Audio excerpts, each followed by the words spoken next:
O coração é a prova de que a biologia gosta da eficiência. Ele contrai, ele relaxa, ele perfunde, e isso ele vai fazer ao longo de toda a nossa vida. Eu sou o professor Daniel Garlip, sou doutor em Ciências do Movimento Humano, e hoje eu quero conversar um pouquinho contigo nesta aula justamente sobre a contração do músculo cardíaco. Vamos ver como é que ele funciona. A primeira coisa que a gente precisa entender é que a maioria das células musculares cardíacas, elas são contráteis. Porém, em torno de 1% dessas fibras, elas são especializadas. Elas são especializadas em gerar potenciais de ação de forma espontânea. Nesse sentido, o que eu quero conversar contigo hoje é justamente sobre a massa muscular cardíaca. E aqui nós vamos ter que fazer uma grande diferenciação. Nós vamos ter o músculo atrial, nós vamos ter o músculo ventricular. E eles têm uma forma de se contrair. E nós temos as fibras especializadas cardíacas. Quais são elas? Essas fibras aqui, o nó sinusal, o nó atrioventricular, as suas internodais, aqui a nossa banda de Beckmann, aqui os feixes de His e o complexo de Purkinje. Para que a gente possa fazer uma grande diferenciação, porque eu vou gravar um outro vídeo onde eu vou falar somente dessa despolarização das fibras especializadas, eu quero te mostrar que essa ritmicidade cardíaca, ela depende das fibras especializadas que vão permitir que haja uma contração do músculo cardíaco. Vamos entender uma coisa aqui, olha só. A despolarização da fibra especializada é essa que está sendo representada aqui neste vermelho. E a despolarização do músculo cardíaco é essa despolarização que está representada aqui pela essa corzinha mais verde. Ou seja, quando a gente faz uma relação dos dois, porque despolariza as fibras especializadas, é que vai haver a despolarização, consequentemente, a contração do músculo cardíaco. Quando a gente olha para a massa muscular cardíaca, ele vai ter um potencial de membrana, isso vai ficar em torno de 90 milivolts de forma negativa. Já a fibra especializada, o potencial de marca-passo dela fica em torno de menos 60 milivolts. E por que isso ocorre? Porque elas precisam estar menos negativas para que haja uma despolarização espontânea, isso a gente vê no vídeo que vem a seguir. Vamos olhar algumas coisas importantes aqui. Primeira coisa que a gente precisa entender quando fala de músculo cardíaco é que o arranjo dessa musculatura fica nesta forma em espiral. Por que isso ocorre? Porque o sangue ele não pode empoçar aqui neste ápice cardíaco.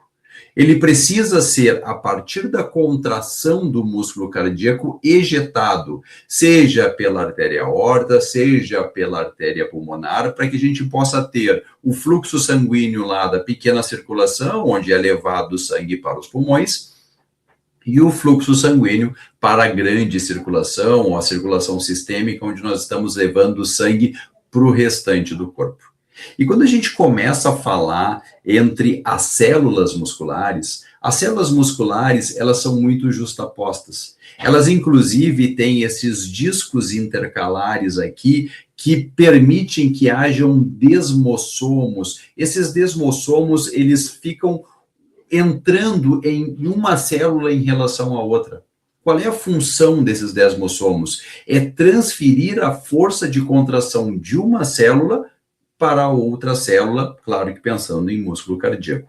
E, para além disso, existe aqui também, nesses discos intercalares, as junções comunicantes.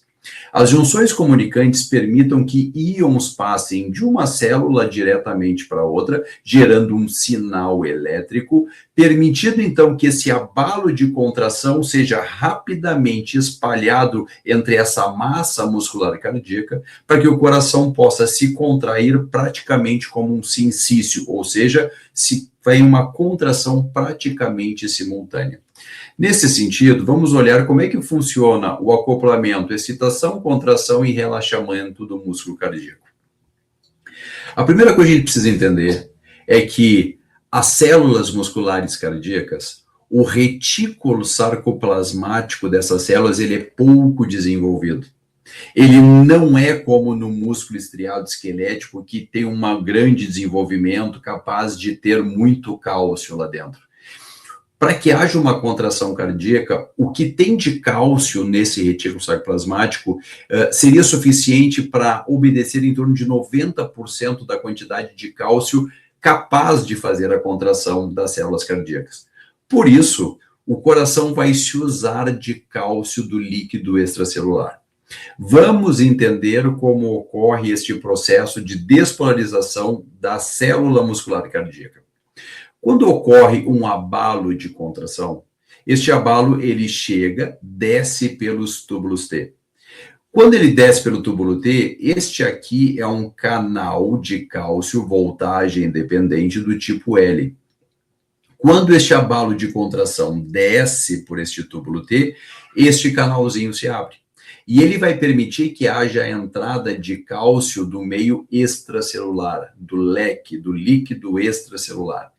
Quando este cálcio entra na célula muscular cardíaca, este cálcio vai sinalizar este canal aqui, chamado canal rianodínico, que é um canal que permite, então, que saia o cálcio do retículo sarcoplasmático.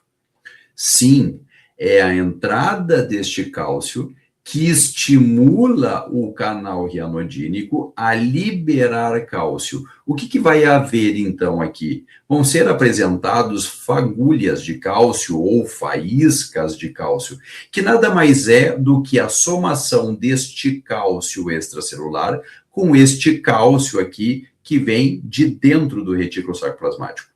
E quando isso ocorre em vários locais, passa a haver, então, uma possibilidade de que nós tenhamos um sinal de cálcio. Lembra que para a contração do músculo estriado esquelético, o cálcio vai se ligar ao complexo troponina, deslocar a tropomiosina, permitindo que as cabeças de miosina se conectem à actina. E isto vai acontecer exatamente assim aqui no músculo cardíaco. Então, quando existe um sinal de cálcio, ou seja, cálcio suficiente nesta célula muscular, ele vai se ligar ao complexo troponina, deslocar a tropomiosina, permitindo então que as cabeças de miosina se conectem à actina, permitindo então que haja essa ponte cruzada, permitindo então que haja esses deslizamentos dos filamentos finos de actina por sobre os filamentos espessos de miosina. E como ocorre lá no músculo estriado esquelético, como é que a gente faz para relaxar a musculatura? É necessário que seja retirado de cima daquele sarcômero o cálcio. Exatamente isso é o que vai acontecer aqui no músculo cardíaco. Porém, tem um detalhe.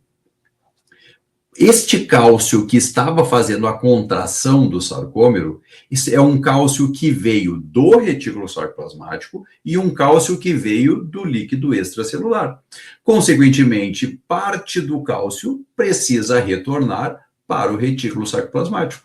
Como é que ele vai fazer isso? Através de uma bomba TPática de cálcio. Por quê? Porque por mais que o retículo sarcoplasmático tenha liberado cálcio, ainda dentro do retículo vai haver mais cálcio do que fora. Consequentemente, nós estamos levando um cálcio contra o seu gradiente de concentração. Por isso, a necessidade de uma bomba. Então, parte do cálcio retorna para o retículo sarcoplasmático, mas existe este cálcio aqui que veio do leque. Ele precisa voltar para o leque, para o líquido extracelular.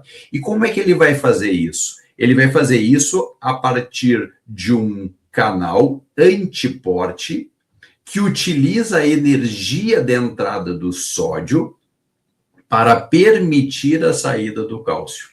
O que é um canal antiporte? É quando nós temos a saída de algo e a entrada de outro algo. Neste caso, nós vamos ter a saída, então, do cálcio de volta para o líquido extracelular e a entrada do sódio, então, para a célula muscular cardíaca, porém, esse sódio não pode permanecer aqui. Então, a bomba sódio-potássio, então, leva esse sódio para fora, permitindo a entrada de potássio. E assim, nós temos a parte de contração da célula muscular cardíaca e a parte de relaxamento da célula muscular cardíaca. E como é que passa a ver, então, o potencial de ação de uma célula cardíaca, ou seja, da célula muscular cardíaca?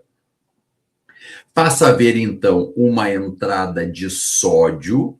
Lembra que o sódio, um íon positivo, a nossa massa muscular cardíaca em potencial de repouso fica em torno de menos 90 milivolts, começa a entrar um íon positivo, esta célula vai começar a ficar menos negativa até se converter em positivo.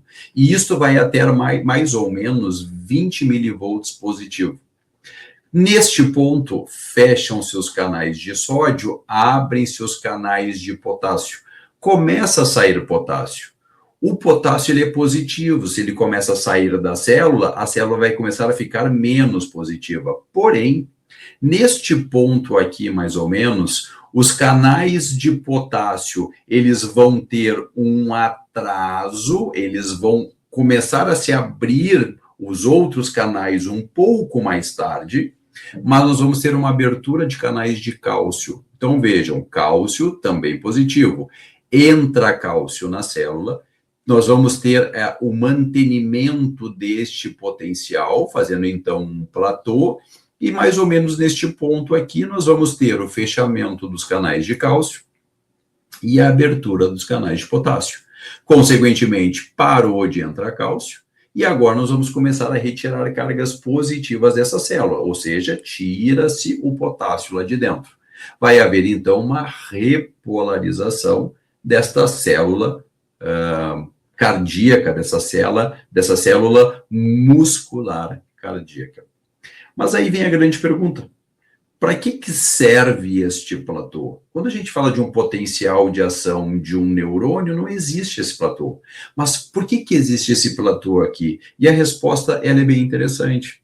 Vejam, aqui nós temos uma relação da despolarização da célula muscular cardíaca e aqui o estímulo contração-relaxamento. Por que existe esse platô? Para que não exista um aumento gradual dessas concentrações de sódio e até mesmo de cálcio, porque senão nós teríamos um tétano, haveria uma tetania dessa célula muscular cardíaca.